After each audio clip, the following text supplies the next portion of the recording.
Lalu ku puji Tuhan, selalu ku puji Tuhan, kini dan selamanya. Selalu ku puji Tuhan.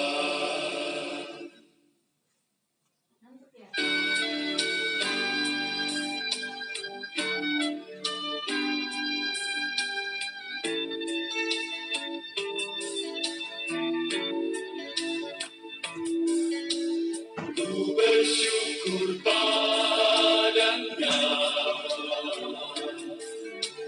ku bersyukur padanya,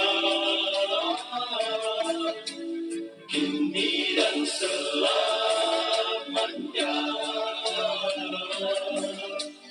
Ku bersyukur padanya,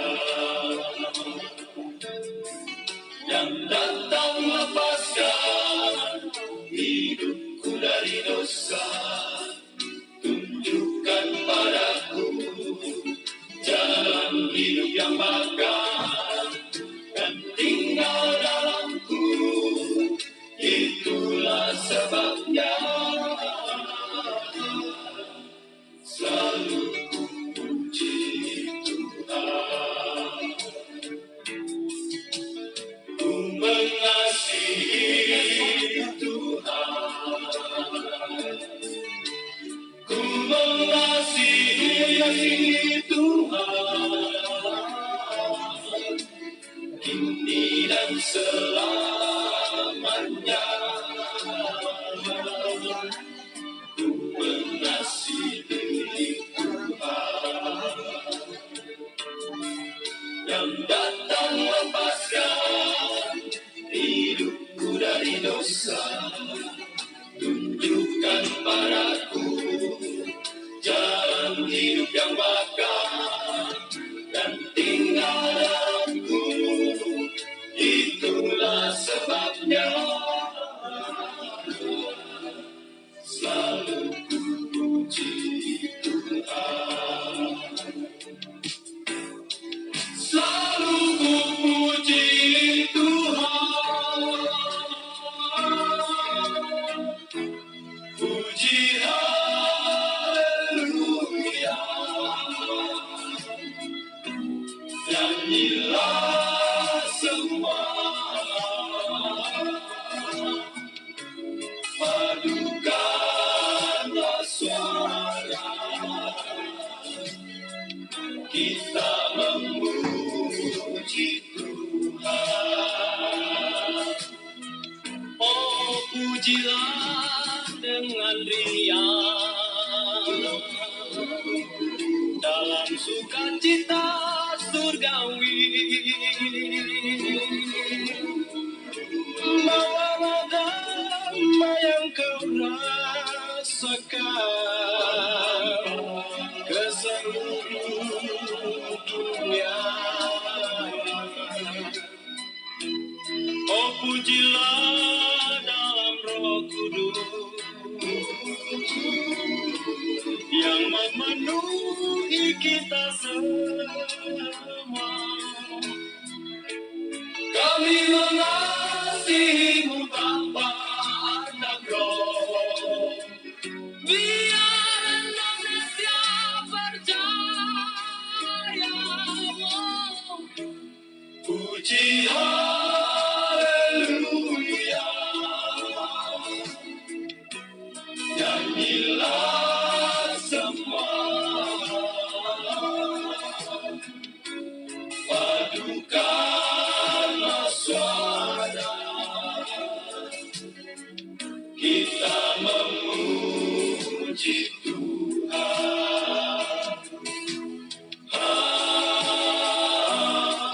Haleluya, haleluya,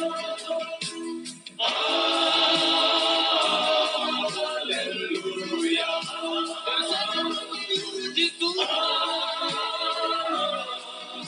Yang luar biasa semuanya memujinya. Haleluya, Agungkan nama Tuhan. Haleluya. Semua yang bernafas memuji. Haleluya.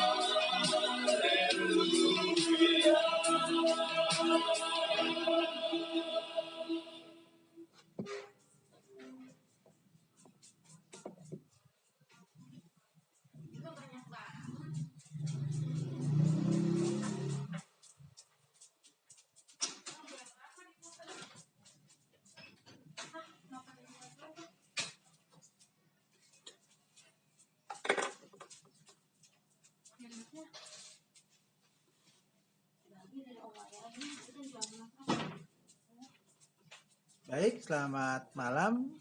Selamat bergabung dalam acara Baktian Doa kita dari Gereja Baptis Independen Indonesia, Salom 3, Karangtengah. Kita akan segera mulai baktian kita. Kita akan memuji Tuhan nomor 32.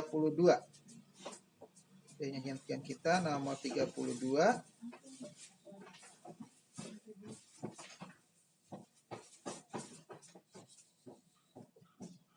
32 ya. Puji namanya. Nyanyian kita nomor 32, puji namanya. Seribu lidah berpadu ya. 1, 2, 3. Seribu lidah berpadu, terpujilah nama Tuhan. Sekalian nyanyi bagimu, terpujilah nama Tuhan. Puji namanya, terpujilah nama Tuhan. Puji namanya, terpujilah nama Tuhan. Nama Yesus menghiburkan, terpujilah nama Tuhan. Dan nyanyian kesayangan, terpujilah nama Tuhan. Puji namanya, terpujilah nama Tuhan. Puji namanya, terpujilah nama Tuhan. Kuasa dosa binasa, terpujilah nama Tuhan. Bersihlah najis dan noda, terpujilah nama Tuhan. Puji namanya, terpujilah nama Tuhan. Puji namanya, terpujilah nama Tuhan. Baik, kita berdoa. Tuhan Bapa kami yang di surga, terima kasih Bapa untuk malam hari ini. Kami kembali bisa kumpul untuk memuji dan memuliakan nama Tuhan dimanapun kami berada. Tolong berkati. Biarlah malam hari ini kami bawa pulang dan berkat Tuhan saja. Pimpin dan berkati kami Bapa dari awal sampai akhir. Biarlah namamu yang selalu kami puji. Berkati saudara kami dimanapun mereka berada. Kalau ada yang sakit dan juga yang bukan kesehatannya, ataupun ada yang masukkan pekerjaannya, Tuhan yang memberkati, Tuhan yang menolong sehingga dapat selesai segala pekerjaan dengan baik.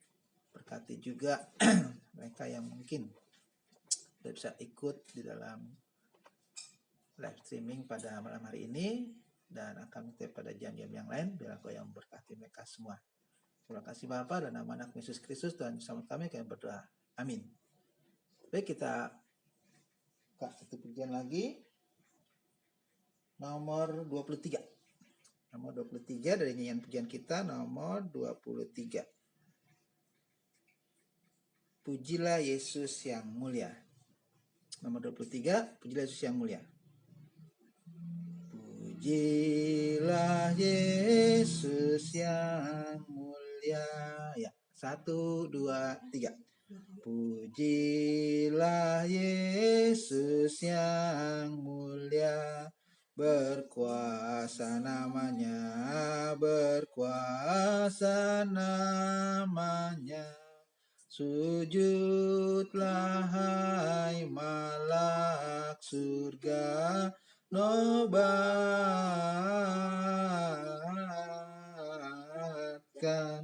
Yesus, Yesus, Raja, nobatkan Rajamu.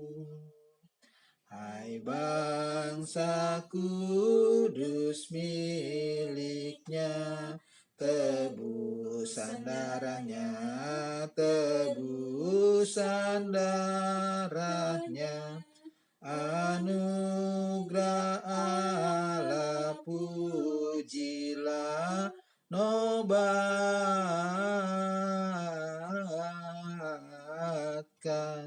Yesus, Yesus, Raja, nobatkan Rajamu. Segala bangsa di dunia, setiap makhluknya,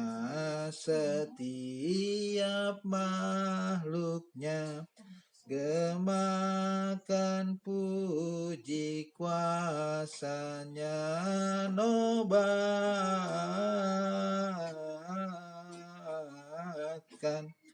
Yesus, Yesus, Raja, nobatkan Rajamu. Dengan umatnya di surga, kita sembah Dia, kita sembah Dia. Padukan syukur padanya, nobatkan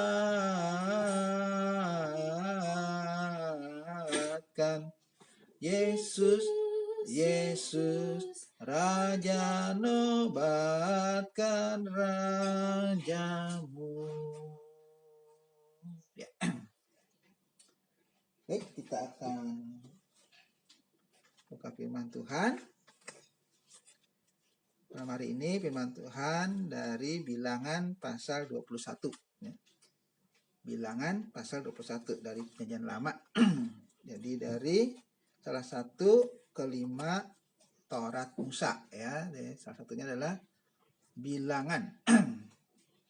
Bilangan pasal 21 ayat 4 sampai ayatnya yang ke-9, ya. Ayat 4 sampai 9. Bilangan pasal 21 ayat 4 sampai 9. Nah, itu diberi judul, ya. Diberikan judul itu ular tembaga, ya. Di Bilangan pasal 21 ayat 4 sampai ke 9. Saya akan bacakan. Setelah mereka berangkat dari Gunung Hor, berjalan ke arah Laut Teberau untuk mengelilingi tanah Edom, maka bangsa itu tidak dapat lagi menahan hati di tengah jalan. Lalu mereka berkata-kata melawan Allah dan Musa, "Mengapa kamu memimpin kami keluar dari Mesir, supaya kami mati di padang gurun ini? Sebab di sini tidak ada roti dan tidak ada air, dan akan makanan hambar ini kami telah muak." Lalu Tuhan menyuruh ular-ular tedung ke antara bangsa itu, yang memagut mereka, sehingga banyak dari orang Israel yang mati. Kemudian datanglah bangsa itu mendapatkan Musa dan berkata, "Kami telah berdosa, sebab kami berkata-kata melawan Tuhan dan engkau. Berdoalah kepada Tuhan supaya dijauhkannya ular-ular ini daripada kami. Lalu Musa berdoa untuk bangsa itu. Maka berfirmanlah Tuhan kepada Musa, buatlah ular tedung dan taruhlah itu pada sebuah tiang. Maka setiap orang yang terpagut, jika ia melihatnya, akan tetap hidup. Lalu Musa membuat ular tembaga dan menaruhnya pada sebuah tiang. Maka jika seseorang dipagut ular dan ia memandang kepada ular tembaga itu, tetaplah ia hidup. Nah, saya kasih Tuhan Yesus, malam hari ini kita lihat ya kehidupan orang Israel itu setelah keluar dari Mesir. Mereka punya tujuan yaitu ke tanah Kanaan ya. Dan selama di Mesir kita tahu dari firman Tuhan bahwa mereka menjadi budak itu bukan hanya puluhan tahun ya, tetapi sudah ratusan tahun juga ya mereka jadi budak di sana. Dan pada satu saat Musa datang diutus Tuhan untuk membawa mereka keluar dari Mesir ke tanah perjanjian atau tanah Kanaan, di mana memang tanah Kanaan itu sudah dijanjikan Tuhan kepada Abraham, Ishak, Yakub ya, dan kepada orang Israel ini turunan mereka itu akan diberikan kepada mereka sehingga mereka kembali ke tanah Kanaan ya. Dulu kan mereka pergi ke Mesir itu karena ada kelaparan atau zaman Yusuf. Dan mereka tinggal di sana sekarang udah ratusan tahun, mereka akan kembali dipimpin oleh Musa ya. Nah, tanah Kanaan itulah menjadi tujuan mereka. Tetapi rupanya ketika mereka sudah dipimpin Musa berhasil keluar dari Mesir dengan berbagai macam ya kesulitan ya. Kita tahu itu yang paling besar adalah kesulitan di mana mereka melihat tulah-tulah ya yang diberikan kepada orang Mesir, tapi mereka aman, mereka bisa keluar, tetapi juga terus dikejar ya oleh tentara Mesir ya, oleh Firaun. Tetapi ada satu mujizat yang sangat luar biasa ya, di mana air laut bisa kering sehingga mereka bisa lewat di sana dan orang Mesir semuanya mati tenggelam dan orang Israel berhasil menyeberang laut itu. Nah, setelah mereka nyebrang itu, mereka tidak langsung sampai ya ke tanah Kanaan ya, cukup jauh ya berhari-hari. Nah, bagaimana Tuhan memelihara mereka? Oh, ternyata Tuhan tetap memelihara ya dan memberikan mereka itu air ya, ketika ketemu air dikasih Tuhan ada air yang pahit jadi manis ya. Terus makannya bagaimana ya? Makannya tetap Tuhan kasih. Nah, itu dari mana ya, yang setiap pagi mana itu turun dari langit ya, dari Tuhan, dan mereka bisa kumpulin itu mana, dan mana itu seperti embun ya. Nah, tetapi itu bisa dikumpulkan setiap hari, itu ada ya, Tuhan suruh ambil, dan itu bisa diolah seperti berbagai macam olahan ya. Kalau kayak kita di sini semacam tepung ya, bisa dibuat tepung itu ya jadi kue, jadi roti ya, dan macam-macam. Begitu juga dengan mana ya, mana itu bisa diolah sesuai mereka. Tetapi rupanya mereka juga nggak begitu puas ya. Mereka selalu membandingkan antara pemeliharaan Tuhan di sini selama mereka berjalan dengan keadaan mereka waktu di Mesir. Nah, disitulah mereka membanding-bandingkan. Rupanya ya, mereka masih menganggap di Mesir itu jauh lebih baik daripada di sini. Padahal di Mesir mereka itu jadi budak ya, tetapi walaupun jadi budak, mereka mudah sekali menemukan makanan yang karena mereka ingat di sana ya, ada daging ya, ada roti ya, nanti disebutkan di sini sama mereka ini ya, sehingga mereka mengeluh kepada Tuhan. Dikatakan di situ ayat 4 ya, setelah mereka berangkat dari Gunung Hor berjalan ke arah Laut Teberau untuk mengelilingi tanah Edom, maka bangsa itu tidak dapat lagi menahan hati di tengah jalan. Lalu mereka berkata-kata melawan Allah dan Musa. Nah, ini penyebabnya mereka melawan Tuhan, ya, melawan Allah dan Musa. Kenapa disebut dua Allah dan Musa? Karena memang Musa yang menjadi pemimpin seorang di situ, ya, yang selalu didengar, di mana Tuhan selalu berbicara melalui Musa itu, ya. Jadi mereka melawan Allah dan Musa dikatakan. Apa itu yang mereka lawan? Ternyata mereka dikatakan di sini, mengapa kamu memimpin kami keluar dari Mesir? Nah, mereka nanya, ya, dulu udah dikasih tahu. Kenapa mereka dipimpin Musa keluar dari Mesir, ya? Tuhan yang suruh Musa itu juga, Musa juga tulisnya ogah, ya kan? Tapi Tuhan suruh dia untuk ke Mesir, membawa orang Israel keluar dari Mesir. Dan tujuannya udah jelas, supaya mereka berbakti kepada Tuhan di tanah Kanaan, ya. Mereka sebetulnya beribadah itu. Tapi kenapa mereka sekarang nanya lagi? Nah, rupanya mereka memang lupa ingatan, ya, dengan tujuan yang sebenarnya. Katakan, mengapa kamu memimpin kami keluar dari Mesir? Supaya kami mati di padang gurun ini. Nah, jadi mereka menfitnah, ya. Menfitnah Tuhan, menfitnah Musa, yang mereka anggap membawa mereka keluar dari Mesir itu supaya mati di padang gurun. Faktanya mereka tetap hidup sampai sekarang, sampai dia bisa ngomong itu, mereka masih hidup. Ya, mereka nggak mati. Apa yang buat mereka mati? Makan dikasih, mana? Kurang minum dikasih air, ya. Ada yang air keluar dari bukit batu, ada yang air dari danau, ya. Mereka bisa minum. Apa yang buat mereka mati? Nah, jadi itu mereka menfitnah Tuhan, menfitnah Musa. Terus apalagi yang mereka bilang? Sebab di sini tidak ada roti dan tidak ada air. Bohong itu, ya kan? Mereka bohong. Roti ya dikasih mana, ya? Air juga mereka bisa minum. Nggak mungkin nggak dikasih. Kemudian, dan akan makanan hambar ini kami telah muak. Tuh, berarti ada makanan. Cuman bagi mereka itu hambar dan muak, artinya bosan, ya. Memang tiap hari dikasih itu, ya. Dikasih makan mana, ya, berhari-hari, berbulan-bulan, ya. Jadi mereka dikasih mana. Tapi kan mereka makan. Bukti Tuhan kagak lalai memberikan mereka makan. Air pun ada. Nggak mungkin mereka kehausan. Bukti sampai sekarang mereka masih bisa ngoceh itu, ya, masih bisa komplain. Artinya memang mereka masih hidup, masih bisa makan, masih dapat air. Tapi mereka menuduh Tuhan itu tidak benar, ya.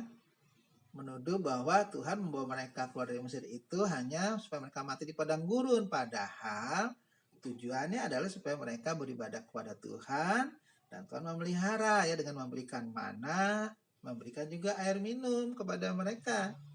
Tapi mereka menyangkal itu. Di ujungnya mereka ngaku dengan makanan ini, ya, yang hambar ini bagi mereka, dia telah muak atau bosan. Artinya mereka tetap dikasih makan, cuman bagi mereka itu bosan, muak gitu, ya.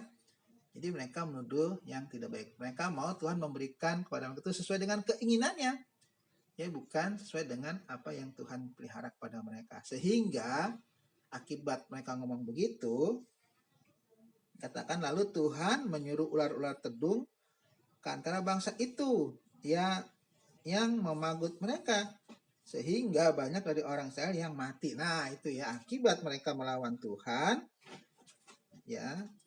Mereka pikir Tuhan main-main kali, ya.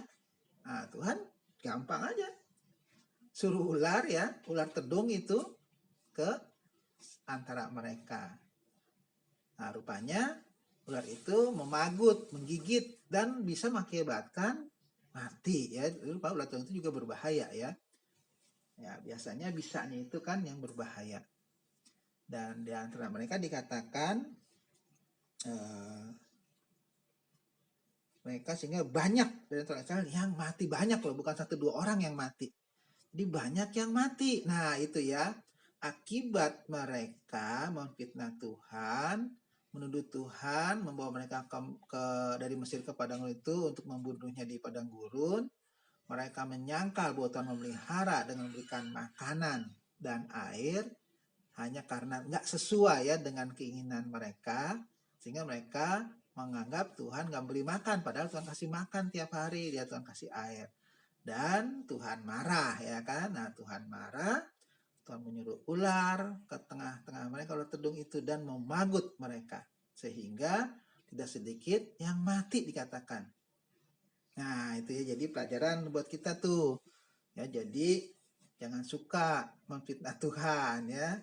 Akibatnya kalau Tuhan udah marah, itu bahaya ya. Tuhan mudah sekali ya memakai semua yang ada di sekitar kita ya untuk menghajar kita, menghajar Israel dengan ular tedung ya, dipatok dan matilah banyak orang Israel itu. Sehingga bagusnya orang Israel langsung nyesel, dia bertobat. Nah, dia bertobat, nyesel, dia datang kepada Musa, katanya, kami telah berdosa. Nah, itu bagus ya. Jadi orang Israel itu bagus, dia ngaku dosa ya, udah berbuat salah. Kami telah berdosa sebab kami berkata-kata melawan Tuhan dan engkau. Nah, itu ngaku salahnya, dia tahu ya. Salahnya mereka tahu melawan Tuhan dan melawan Musa. Tuh, jadi betul ya.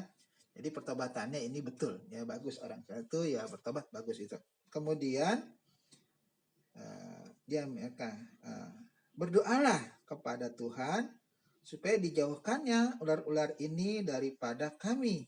Tuh, jadi mereka minta supaya Musa berdoa kepada Tuhan supaya ular itu dijauhkan. Betul ya, mereka nggak salah datang pada Musa, karena pada waktu itu memang hanya Musa ya yang bisa bicara sama Tuhan, yang berhubungan dengan Tuhan, dan mereka tepat datang kepada Tuhan supaya Musa mewakili ya penyesalan mereka, pengakuan dosa mereka sudah berbuat salah, dan minta Musa untuk berdoa itu ya. Jadi mereka tahu mengatasi ular ini hanya dengan berdoa, karena mereka tahu ular itu muncul itu dari Tuhan. Nah, itu bagusnya anak itu.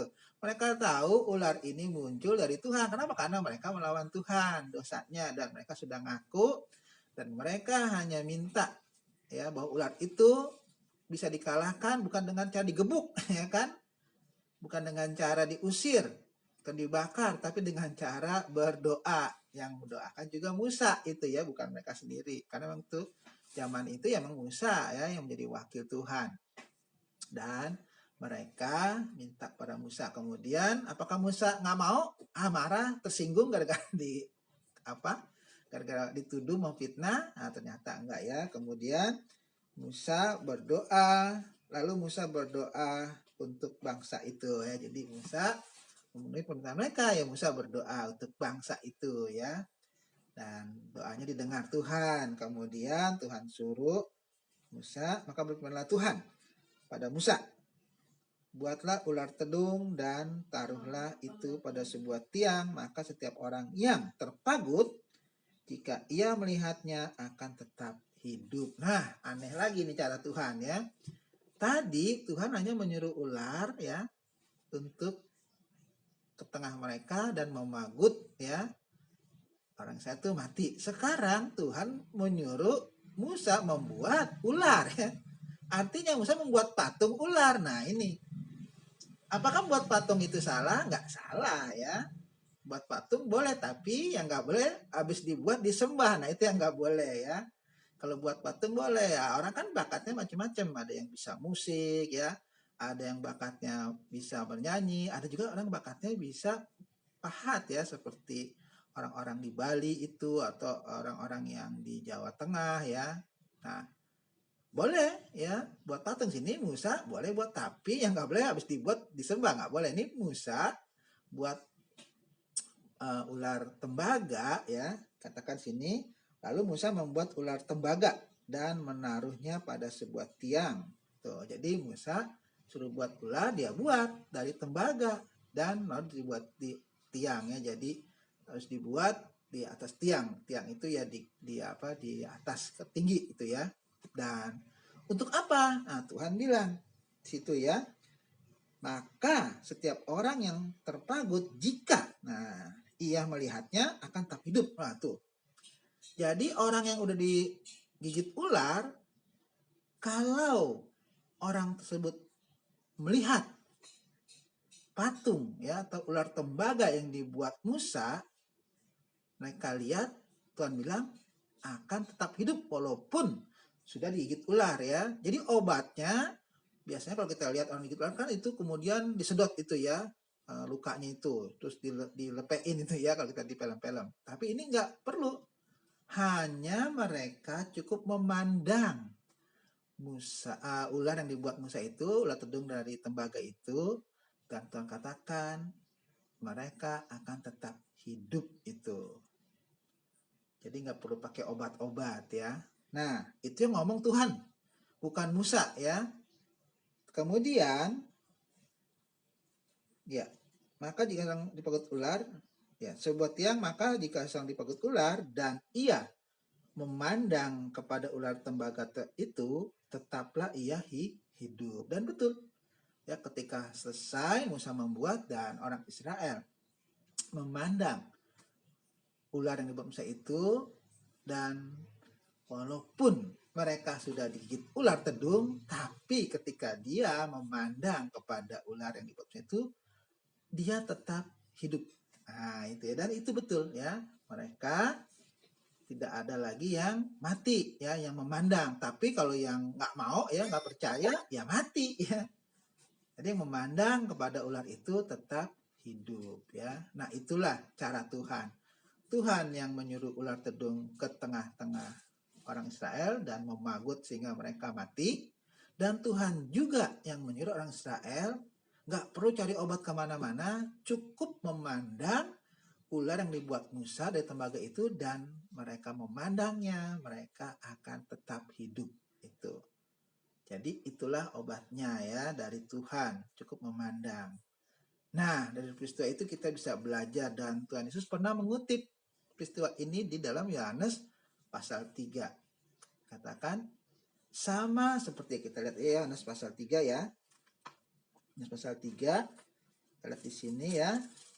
Yohanes pasal 3 ayat 14 ya, yang singkat 14. Dan sama seperti Musa meninggikan ular di padang gurun, demikian juga anak manusia harus ditinggikan, supaya setiap orang yang percaya kepadanya beroleh hidup yang kekal. Nah, itu jadi di dalam Perjanjian Baru Tuhan mengutip sama seperti peristiwa itu, di mana kalau mau hidup kekal itu ya cukup ya melalui anak manusia atau Tuhan Yesus itu ya. Jadi memang Tuhan Yesus itulah yang sudah mati di kayu salib, mengorbankan nyawanya untuk menebus dosa-dosa kita.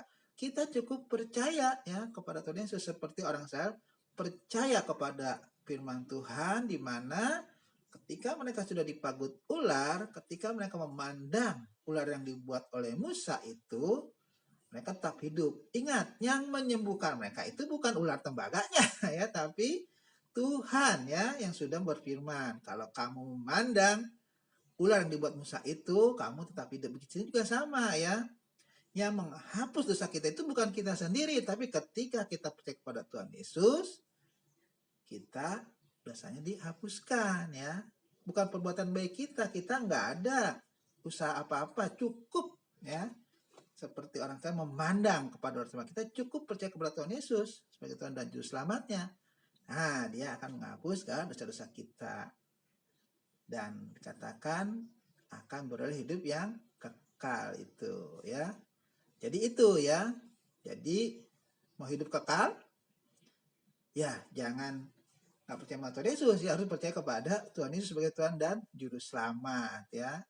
Orang Israel sudah melawan Tuhan, melawan Musa, maka mereka diutus ular untuk memanggutnya ya, sehingga mereka mati. Mereka datang kembali kepada Musa, menyesal ya dosanya, bertobat ya, pengen tetap hidup, minta Musa berdoa, dan Musa berdoa kepada Tuhan, dan Tuhan bilang, Musa buat ular, siapa yang sudah digigit ular tapi dia memandang kepada ular yang kamu buat itu akan tetap hidup ya. Itu bukan ular yang yang Musa buat yang bikin mereka hidup, tapi Tuhan yang membuat mereka tetap hidup walaupun sudah digigit ular. Begitu juga dengan Tuhan Yesus ya. Kalau mau hidup kekal harus percaya kepada Tuhan Yesus yang sudah datang ke dunia ini untuk menebus dosa-dosa kita. kalau nggak mau percaya ya tetap seperti orang Israel nggak mau memandang ular ini buat Musa itu ya mereka mati. Dan kita pun sama, kalau nggak percaya kepada Tuhan Yesus ya tetap dalam dosa kita ya. Yesus ya yang dapat memberikan hidup yang kekal. Baik, kita ya firman Tuhan.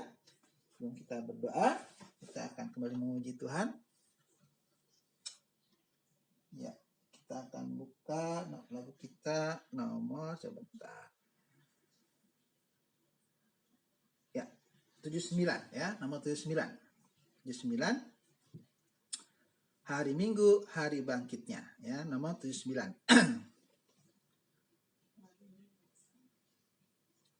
Meski kuburnya dijaga, tak usah kau sendu. Ya, 79 hari Minggu, hari bangkitnya. 1, 2, 3. Meski kuburnya dijaga, tak usah kau sendu. Di hari Minggu yang cerah, telah bangkit Tuhanmu. Bernyanyi, bergembiralah, bersyukur tak jemu. Tiap hari Minggu ingatlah, telah bangkit Tuhanmu. Sedih dan suram rasanya di pagi yang gelap. Mulia hari bangkitnya, kematian lenyap. Bernyanyi, bergembiralah, bersyukur tak jemu. Tiap hari Minggu ingatlah, telah bangkit Tuhanmu. Seluruh dunia bergema menyambut yang menang. Genap segala janjinya, umatnya berdendang. Bernyanyi, bergembiralah, bersyukur tak jemu. Tiap hari Minggu ingatlah, telah bangkit Tuhanmu. Iya. Baik, kita akan dalam doa syafaat ya, tapi nggak ditayangkan. Saya hanya ingatkan beberapa doa yang bisa saya ingat ya. Yang pertama itu kita tetap berdoa untuk negara kita ya, yang masih dalam suatu pandemi ya. PPKM Darurat 3 diperpanjang ya sampai tanggal 2. Kita doakan kalau semua yang positif, yang sembuh semakin banyak ya, yang positif semakin menurun. Nah, kita akan kembali ya secara bertahap, itu akan kembali seperti semula lagi kehidupan kita ya. Kita doakan supaya Tuhan memberkati ya pemerintah kita dalam mengatasi virus corona, mensuplai vaksin-vaksin yang sudah ada, biarlah banyak orang juga yang bersedia untuk divaksin sehingga kekebalannya itu semakin kuat ya dalam melawan virus corona. Nah, kita berdoa supaya para petugasnya ya, relawan yang sudah bekerja itu, mereka diberikan Tuhan kekuatan dan kesehatan ya. Para pemimpin kita juga yang menangani semua itu, mereka diberikan juga kesehatan ya, dan segala keputusan tindakan yang diambil juga itu sesuai kehendak Tuhan. Kita berdoa juga untuk saudara kita yang saat ini masih yang kurang sehat, yang masih ada yang sakit, biar Tuhan juga yang menjamah dan menyembuhkan. Atau ada yang kehilangan pekerjaannya ya, biar Tuhan juga memberkati sehingga dapat pekerjaannya kembali. Yang kekurangan ya, berkatnya karena masa pandemi ini, biar Tuhan juga yang mencukupkan ya kebutuhan mereka. Nah, kita berdoa juga ya untuk saudara kita juga yang mungkin ada yang masih dirawat di rumah sakit ya, biarlah mereka juga Tuhan yang menyembuhkan ya.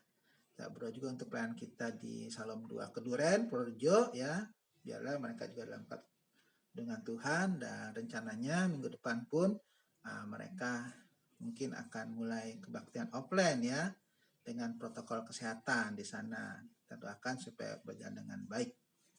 Dan juga untuk jemaat kita di Salam 3 Karangtengah, Tuhan yang memberkati, dan Tuhan yang juga menguatkan imannya ya, walaupun kebaktiannya masih online ya, biarlah iman kita semua tetap bertumbuh. Dan juga rencana kita untuk menjual tempat itu ya, kalau Tuhan berkenan, biarlah ada yang membelinya dan Tuhan menyediakan tempat yang lebih baik lagi yang bisa kita pakai untuk memuji-muliakan nama Tuhan. Nah, itu saja yang saya ingat ya. Kita doakan juga saudara kita yang mungkin masih ada yang sakit, biarlah mereka juga Tuhan kekuatan dan Tuhan yang menyembuhkan. Kalau ada pokok doa tambahan, silahkan tambahkan di rumah masing-masing dalam doa ya. Dan jangan nggak berdoa habis ini ya, tetap berdoa walaupun nggak ditayangkan, tetap berdoa supaya kita semakin dekat dengan Tuhan dan semakin disertai Tuhan. Saya ingat ya, nanti hari Minggu ada pengumuman yang akan diumumkan melalui grup-grup WA kita ya.